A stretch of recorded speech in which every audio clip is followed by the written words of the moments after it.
নতুন আলু নতুন আলু নিয়েছি, হাঁসের ডিম বাজার থেকে নিয়ে এসে 4টা হাঁসের ডিম অ্যাড করছি প্রেসারে, জল অ্যাড করছি, সামান্য পরিমাণে জল, বেশি দেওয়া যাবে না। ঢাকাটা লেগে দিলাম। এখন গ্যাস অন করে দিব। এটা হচ্ছে ফুলকপি, বাজারের টাটকা সবজি। ফুলকপি রান্না হবে আজকে। মিষ্টি লাউ তরকারি, একটা সবজি, চপ তৈরি করব বেসন দিয়ে। এটা হচ্ছে ওলকপি, বাজার থেকে নিয়ে এসে টাটকা ওলকপি, রান্না হবে সবজি। গ্যাসটা চালিয়ে দিলাম, আলুটা সিদ্ধ করতে দিব, প্রেসারটা বসে দিলাম। এদিকে হচ্ছে টাটকা বতুয়া শাক, বাজার থেকে নিয়ে এসে এটা বতুয়া শাকের ভাজা হবে। অলরেডি আমার আলুটা সেদ্ধ হয়ে গেছে, আলুটা ছিলছি, কত সুন্দর সেদ্ধ হয়ে গেছে। এদিকে শিম কেটে ধুয়ে বেছে নিয়েছি, নতুন আলু দিয়ে রান্না করব। এতে ডেকচিতে দিচ্ছে শিমগুলোকে। এখন টমেটো কেটে নিয়েছি, টমেটো অ্যাড করলাম, হলুদ গুঁড়ো, লবণ, লঙ্কা বাটা, সর্ষে বাটা, জিরে, এগুলো। এখন তেল দিব, সর্ষের তেল দিয়ে ভালো করে মাখবো। অবশ্যই সর্ষেটা দিবেন, সর্ষে বাটা খুব ভালো লাগে। আমি মাখছি কত সুন্দর করে, মাখা হয়ে গেছে। এখন জল অ্যাড করব সামান্য, বেশি জল দেওয়া যাবে না। গ্যাসটা চালিয়ে দিলাম, এটা সিদ্ধ হতে থাক। এদিকে আমি তেল গরম হয়ে গেছে, ডিম দিচ্ছি। হাঁসের ডিমগুলো ভেজে নিব হলুদ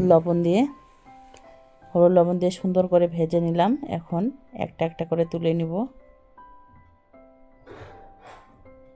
কত সুন্দর ভাজা হয়েছে ডিমগুলো, কত সুন্দর হয়েছে। এখন তেলটা গরম হয়ে গেছে, পেঁয়াজ কুচি, আদা, রসুন এগুলো ভালো করে ভেজে নিব। ব্রাউন কালার হয়ে গেছে, 5 ফোড়ন অ্যাড করছে, ভালো করে নেড়ে নিয়ে এখন আদা বাটা আর জিরে, এই মশলাটা একটু কষিয়ে নিব।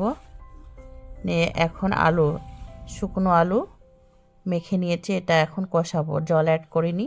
খুব সুন্দর লাগে, এভাবে কষাবেন, বাড়িতে করে খাবেন। লবণ, হলুদ, লঙ্কা গুঁড়ো দিয়ে ভালো করে কষাতে হবে।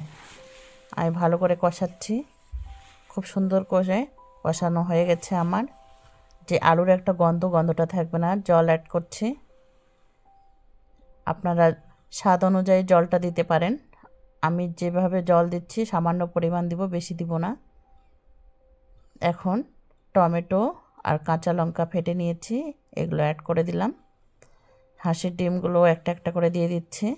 আপনারা পারলে ধনেপাতা দিতে পারেন, ধনেপাতা আমার আনা ছিল না। এখন ঢাকা দিয়ে দিলাম। কি সুন্দর হয়ে গেছে, টমেটোগুলো, কাঁচা লঙ্কা সব সেদ্ধ হয়ে গেছে। টমেটোটা একটা দেখি কি সুন্দর হয়ে গেছে। এদিকে শিমের তরকারিটাও আমার হয়ে গেছে, জলটা শুকিয়ে গেছে। এরকম চটচটি হবে শিমের, জলটা থাকবে না শিমের। এভাবে আপনারা রান্না করবেন। এটা হচ্ছে মিষ্টি লাউ সবজি রান্না করব। এটা হচ্ছে মিষ্টি লাউয়ের চপ তৈরি করব, পিস পিস করে কেটে নিয়ে